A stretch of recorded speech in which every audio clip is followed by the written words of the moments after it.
Hi, I'm really delighted to welcome you all to this online session to learn more about the History of Medicine course of 2025-26.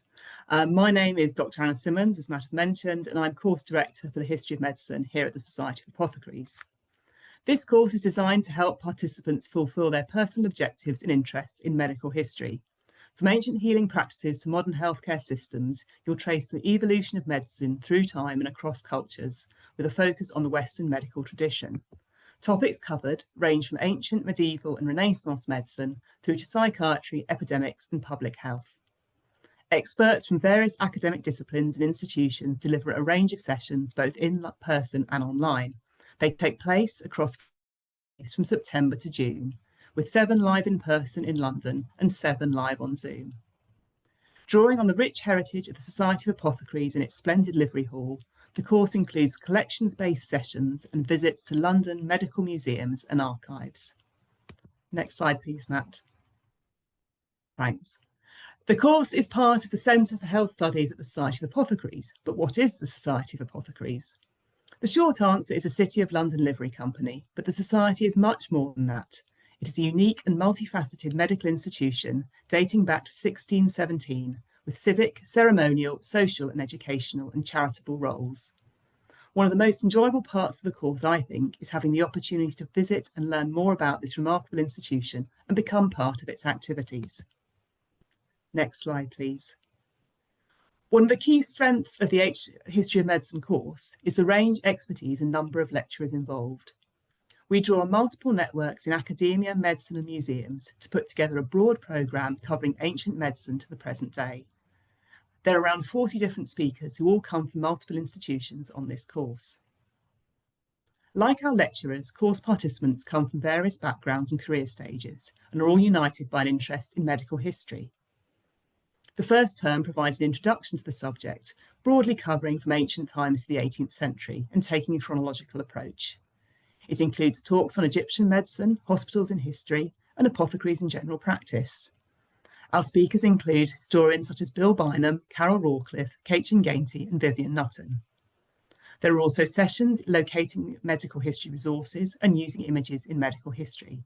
And later on, we explore themes and developments in medical history, medical specialties and medical collections.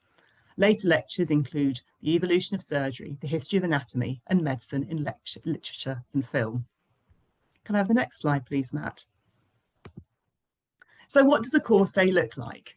These photos came from some of the days this year. They take place live. 7 are in person at Apothecaries Hall in London, and 7 are held online on Zoom. The format is usually about 4 talks a day, with time with questions and answers with the speaker at the end. On some course days, there may be a discussion or a panel session, and you may be asked to read a short article in advance of this. On the days we meet at Apothecaries Hall, participants can enjoy the splendid surroundings there, explore the different collections and meet like-minded participants. If you're unable to attend a course day live, lectures are recorded and shared a few days later via our learning platform, and you can also attend the equivalent day the following year. Course participants have 2 years access to all content. That is all live lectures, recordings, slides and other learning resources provided through the Society's e-learning platform. Learning materials include a course bibliography, information on research resources, and reading suggestions. Next slide, please, Matt. I think the opportunity to meet individuals with shared interests is one of the key elements of the course. You also get the opportunity to learn more about medical museums and collections. One day each year is held at the Guy's Hospital, where we visit the Gordon Museum of Pathology, which is the largest medical museum in the UK. The photos on this slide all come from the 2024-5 course and hopefully provide a flavour of what some of the visits involve. Obviously, not everyone can make the visits, so we have the opportunity to do them the following year, and we also provide links and advice if you want to make them in person on your own afterwards. There's generally about 25 participants on each course, although this does vary from year to year. Another part of the course is a visit to the London Archives. This is an optional visit, but it provides an opportunity to go behind the scenes at one of the UK's largest archives, learn about using catalogues and locating relevant historical material.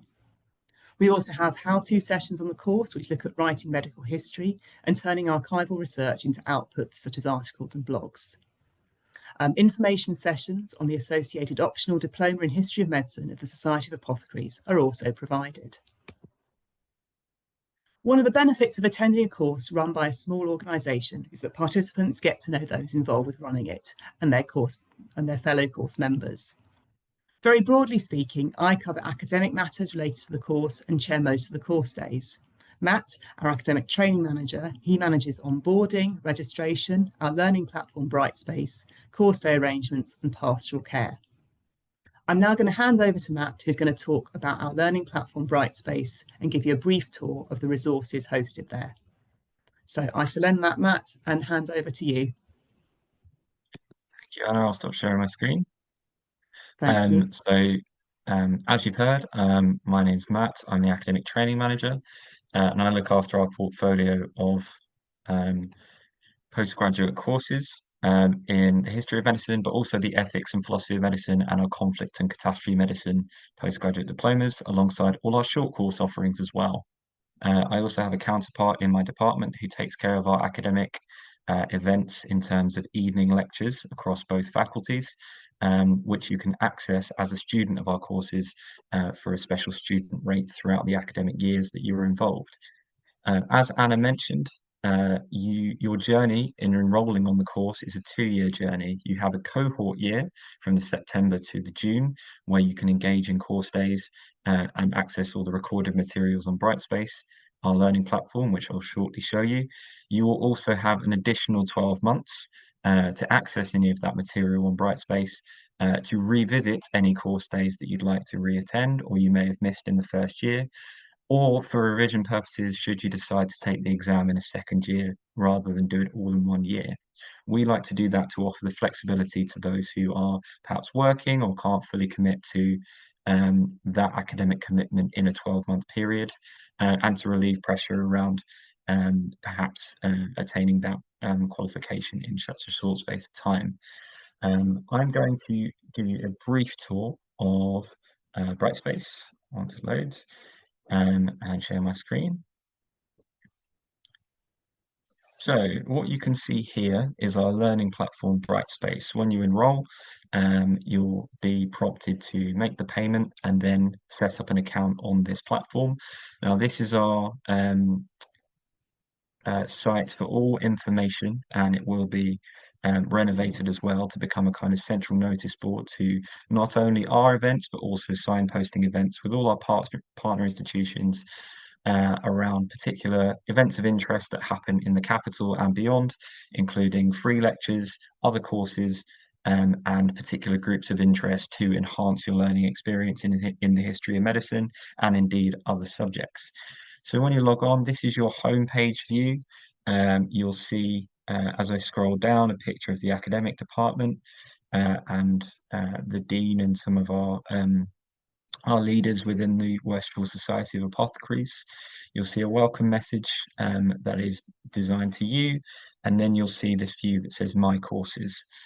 So you can see that, for instance, this student is enrolled on the History of Medicine course in 2024 to 25. If I click on that tile, that takes me through to the course homepage. Now, this is your central hub for your course experience.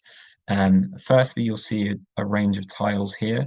You'll see less when you enroll just because your course day content wouldn't have started yet. But what you will see is a welcome to the course module, a research resources module, some information on some recorded Centre for Health Studies lectures to enjoy as just areas of interest in your own time, some information on visits, and some information on prizes and bursaries that we run within our wider faculty. This is where I will mostly communicate with you, posting about information about upcoming course days or any particular events of interest. We also post information about kind of cross-pollinated events, so from events from other faculties as well that may appear in this column to the right. For instance, there we're advertising our Art in Medicine and Pharmacy short course in September, which I'm happy to send any more information about. And then if I jump into one of these tiles, so for instance, I'll go into Welcome to the Course, it will appear as a slideshow with various pages of content that you can consume at your leisure. So for instance, if I click through at the top right-hand corner, we can see a little bit more detail and background on Anna, our course director, um, information on our course contacts. Bear with my Wi-Fi here. And then some potted histories of the Society of Apothecaries. So there's plenty of contextual information you can access, some information on what's coming up, a lecture summary, the updated course program, which will be relevant to your course page, so I won't scroll down here, curriculums and learning outcomes. And then the reason I'm showing you this most importantly is that there's an introductory reading list with a drop-down menu of some of the resources that you may wish to access to give you a bit of a flavour or a background in kind of what we will be exploring during the course. All of it's optional, but you're very welcome to kind of engage with some of these resources at your leisure. There is also a more detailed bibliography I'm just about to move on to. T's and C's, courses insights, and that will be in research resources. Just moving on to a different module, bibliography for the course. So what we've done is taken a vast amount of resources and suggested readings and categorize them in areas of interest that you may wish to pursue should you decide to take the diploma in history history of medicine from the Society of Apothecaries, or DHMSA examination, which we can talk about later in conversation. But all of these resources are available at your leisure to pursue your own interest, perhaps for your dissertation topic, should you decide to go down that route. So Brightspace is updated regularly with recorded material from course days. So that includes recordings of lectures, slides from lecturers, and an audio recording that you can listen to in a podcast format. The one thing I will say is that this platform is password protected and only accessible online, so you can't download or redistribute any of the resources from this platform, and that's to preserve the IP of our lecturers. But we are growing this resource ever more, and it will be your kind of one-stop shop for experiencing the course and catching up on any events that you may have missed. So you never will be left behind in this age of the DHMSA course digitally. Okay, I think that's everything, unless Anna, you want to add any more final comments?